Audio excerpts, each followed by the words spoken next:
Hello, I am Leah Greenblatt from Entertainment Weekly. Welcome to the SCAD Savannah Film Festival screening of 9 days.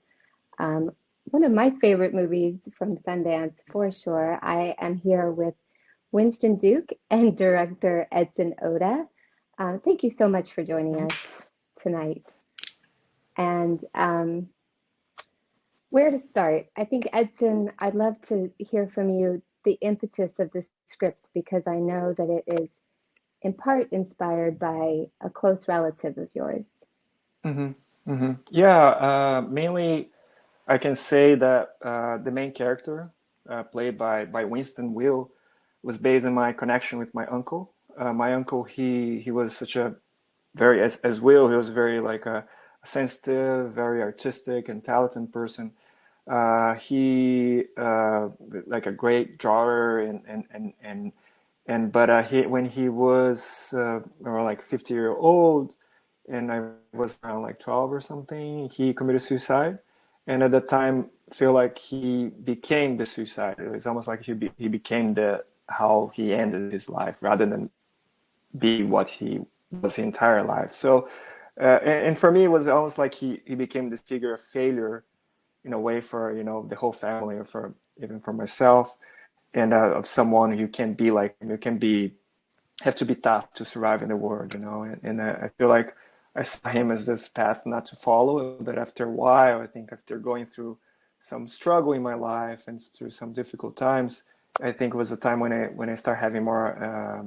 I could empathize more with him, and I think from this empathy with towards him, I was able to just like see myself in him or him in myself, and that's when I start just like writing 9 days in a way that what we as society, what we as a people we value, and the other person, or we see as like qualities in terms of who will succeed if exists something like that, as success in living.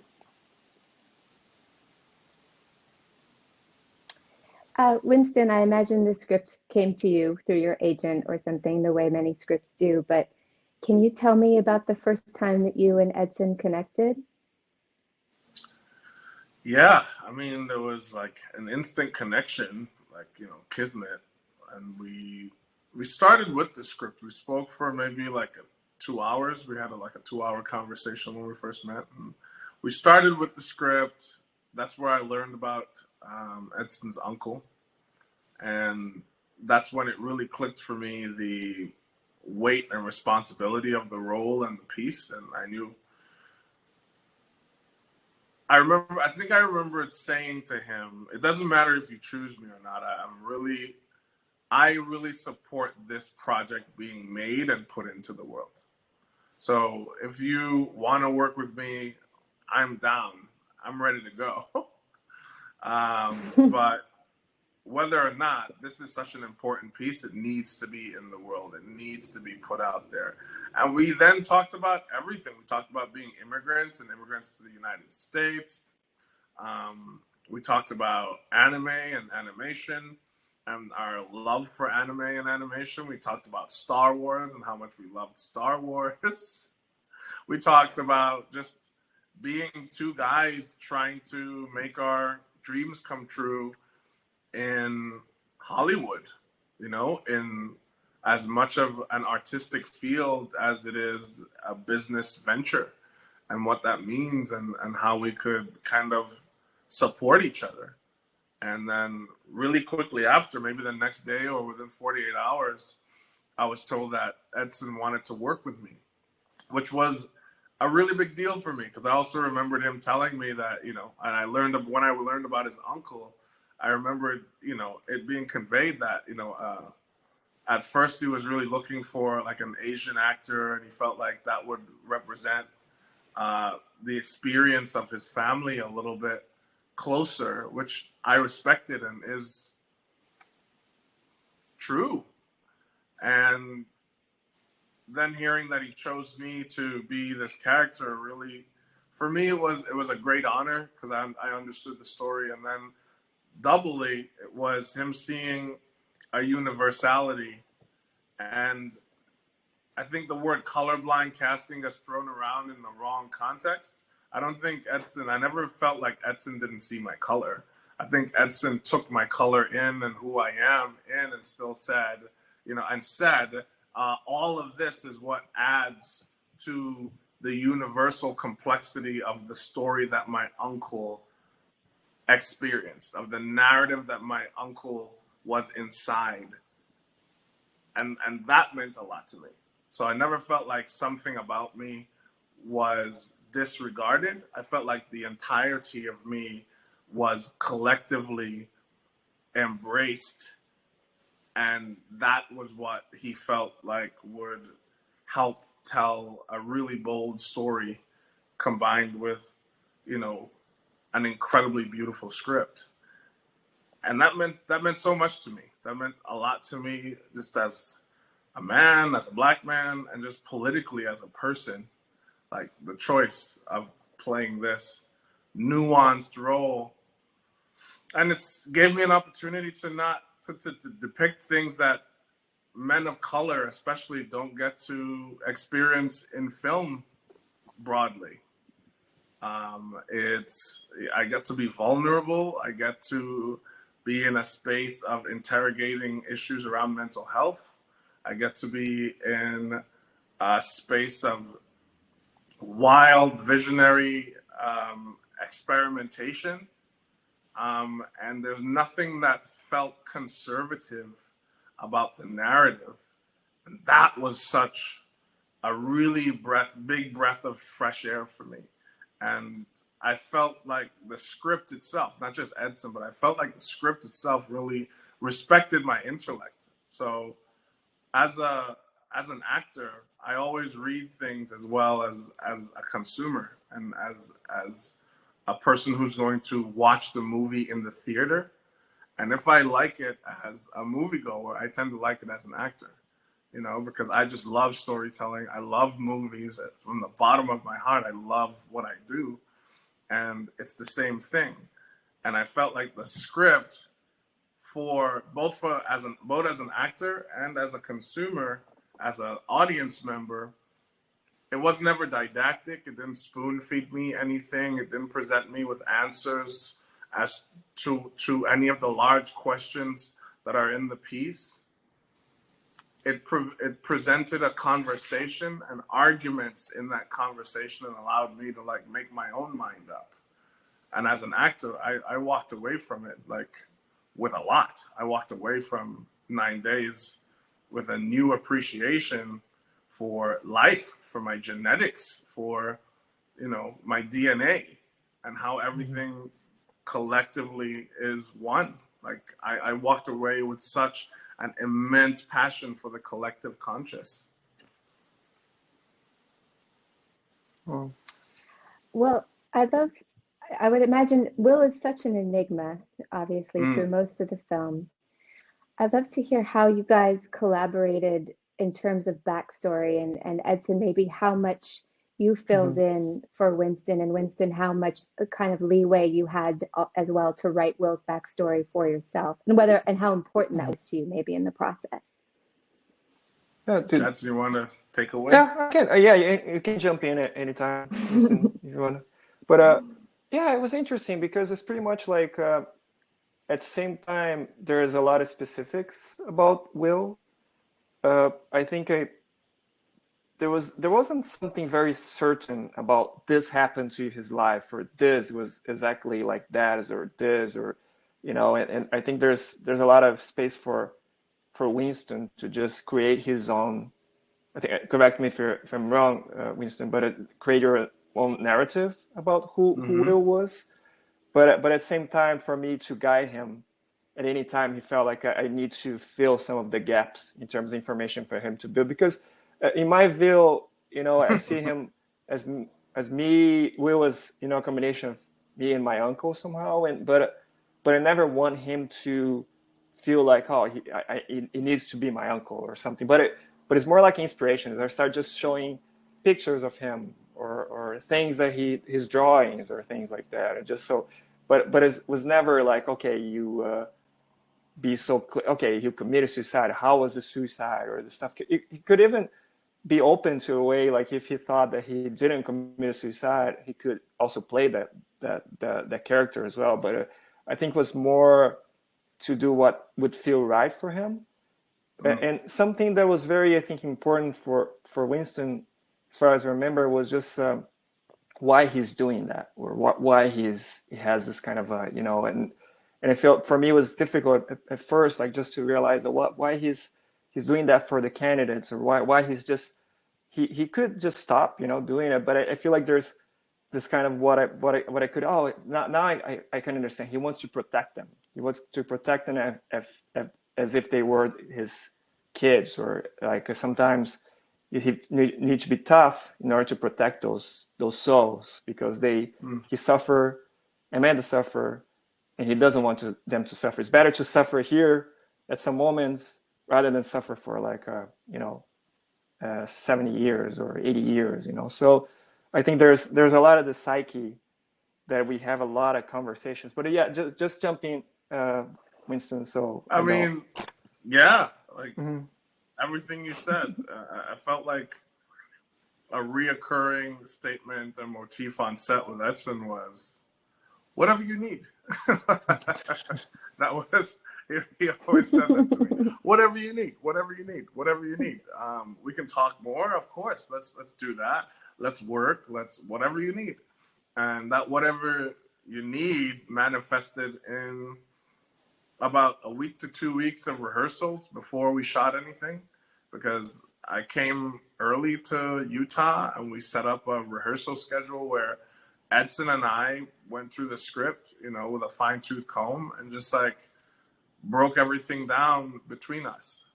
And then when the rest of the cast showed up, we started doing scene breakdowns and rehearsals, and just really getting into basic blocking and what that meant. Just in like a wide open room with no set design or anything. It was just play. And that really set the tone for how the rest of the process was going to be for all the actors. Right away, I started throwing books at people. I started throwing books at people and like going through the interrogation scene, and we all started reacting. And all the actors knew that it was a space that was going to be totally experimental, but really free. So as a result of doing that, we got into just experimenting, and they would come at me with really big experimental ideas. And I always call it throwing the ball backwards and forwards. You throw, the other person catches, they throw, I catch. And there were really big passing sessions that we would get into. One of them, that Edson really liked, that we even experimented with on camera, was with the character Mike, and showing a little bit of a darker side, experimenting with a darker side of Will, potentially berating him and playing in that way. And David Driscoll, who plays Mike, really like just leaned into that. Yeah, and we learned a lot about the character.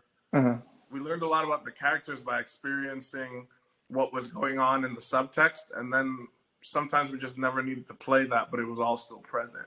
But there was a lot of tone setting. I think it was interesting. Just interrupt you, Winston, but it was almost like Borat, when you were Borat and you're doing stuff, and then people are just reacting, and it's just like felt like you're being this character who out of blue start just like yelling or doing something, and then people are just, okay, let's just embrace it, and they just jump in with you. So it was interesting to see that. It's almost like this kind of documentary fiction, really it was extremely experimental. And I'll just say like I felt like the monologue was pretty much like that, right? In a way that you start, it was like this dance, and then you start something, and then Zazie starts something, and it's just like, okay, whatever, let's just film it, and just you guys are doing your stuff, which which was it was And very experimental. just to note, it was about 7 pages or so of Yeah. dialogue, and it's the shortest thing that we shot. We shot the entire ending monologue in 2 hours because we just embraced that experimental um, mindset and essence Hmm. and being out there, and it was beautiful. So Zazie and I showed up ready to play, and Edson just followed us. He was just like, I don't need to do anything. It's art. It's beautiful. Everything is there. I just need to capture it. I just need to Yeah. find the best way Yeah. to capture it.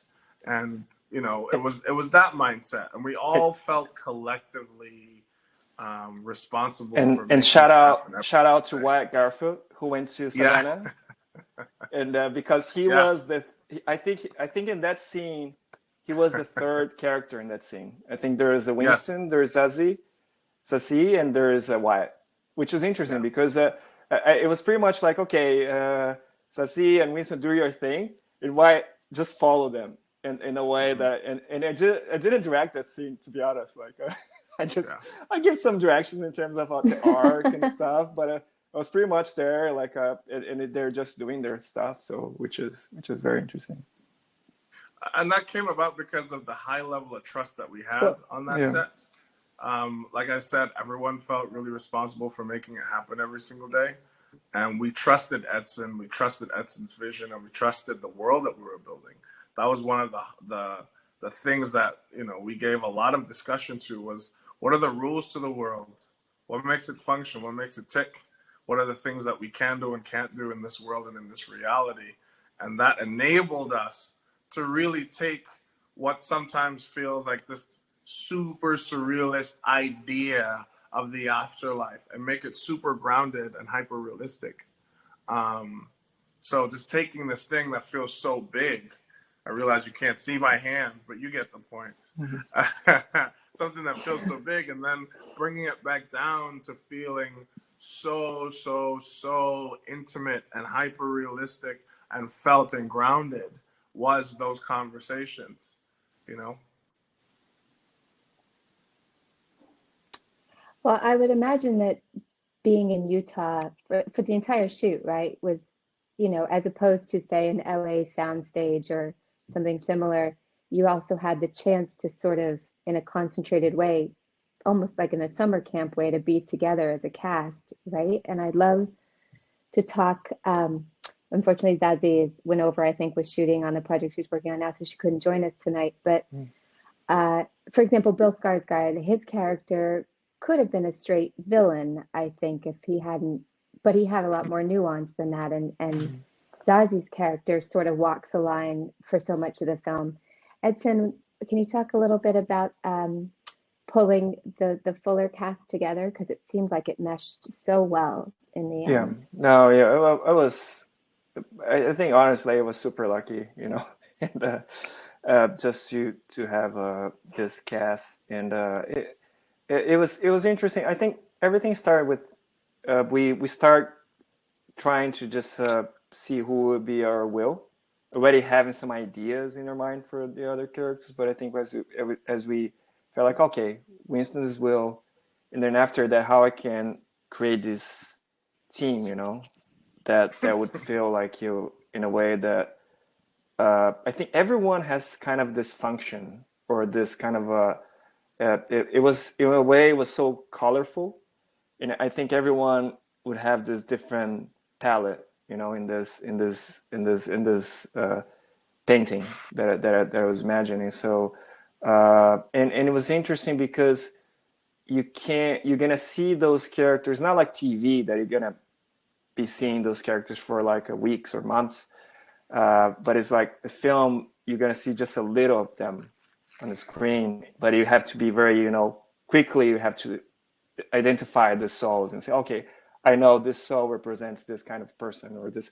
It's hard because you don't want to be like working with like stereotypes, but at the same time you want them to just see on the screen, okay, oh, this person, I know this person, and this person is kind of different, or but so it was kind of the script. So it was pretty much like talking to them and feeling from them this kind of energy, you know, if they would translate this energy in terms of, or even having this energy that already, or be able to just like play or build or create this kind of energy in their characters, you know, in the sense of, okay, Zazie is this kind of very in the moment person, almost like Zen, you know, and then you have she plays this character, not saying that she is this or that, but like Mike, his character is more like, oh, this sensitive, very like, you know, nurturing, worry about the other person, you know, and it was just as a talk, and if as they're, you know, just reading the script, just make sure if they would be able to somehow empathize with those characteristics of the character, and be able to, you know, uh, uh, make people see those qualities in themselves, you know. So it was pretty much like looking for those traits that could be recognized very easily when you see the screen. Did I have to ask, of course, Mm. why 9 days? Why Oh, not okay. 7? Why not 11? You know, Winston, I have now. I thought about that because usually it's very frustrating. Yes, It's very frustrating finally, because I the always thought answer that everyone the needs. answer is very Needs. frustrating, and now I think it's going to be less frustrating because I used to see more as a coincidence. You know, I want to feel like almost like in 7 days and couldn't do it, and then end up at 9 days. But I think there's something about the 9 days even being coincidence. As looking back, there's so much meaning about nine, you know, in terms of a lot of, you know, cultures that they interpret so much about the number nine. Number nine itself is so symbolic, and also, you know, the gestation period is like 9 months, you know, and you have like so many cultures that have a different meanings and very, you know, spiritual meanings for the number nine. So I feel like even though at the moment I saw a coincidence, like there's this kind of a